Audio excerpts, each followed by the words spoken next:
when guards tapped Frank Morris's shoulder on the morning of June 12, 1962. His head rolled right off the bed, not because he was dead, but because it was never real. At exactly 7 a.m., Alcatraz guards began their routine count. Cell 138, Frank Morris, unmoving, silent.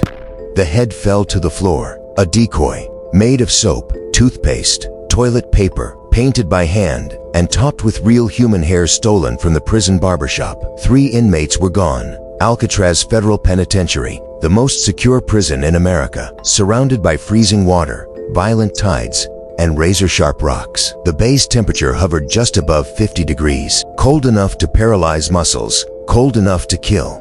No one had ever officially escaped, until now. Frank Lee Morris, an IQ of 133, a man who had escaped from every prison he'd ever been sent to. John and Clarence Anglin, brothers, raised on the water, strong swimmers who worked boats from childhood. They didn't see Alcatraz as a fortress. They saw it as a puzzle. It started with a weakness, a small ventilation hole beneath a sink, softened by years of saltwater erosion. Night after night, they dug, using nothing but stolen spoons. When guards came close, Frank Morris played his accordion, drowning out the sound of escape being carved into stone. To fool the guards, they built something extraordinary. Lifelike heads, complete with noses, lips, even wrinkles, placed just right, under dim prison lights. They slept while the real men vanished. Their final masterpiece was built from garbage. Over 50 stolen raincoats, sealed together using steam pipes as heat, a raft, life vests, even a handmade air pump. They were ready. That night,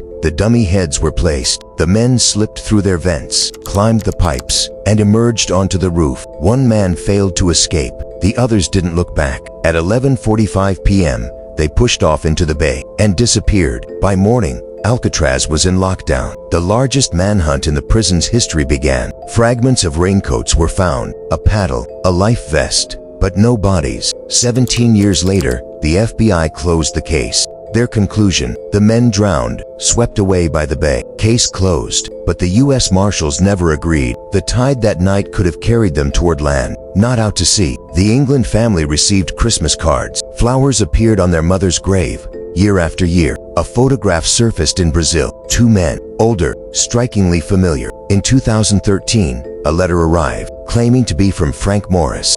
He said he survived, that he was dying, and that he wanted help. The handwriting matched. The truth did not. No bodies, no proof of death, no proof of survival. Officially, Frank Morris and the England brothers are still wanted. They may have drowned in the cold, or they may have done the impossible and escaped Alcatraz forever. Up till today, there's still uncertainty, leaving one of history's greatest prison breaks an open mystery.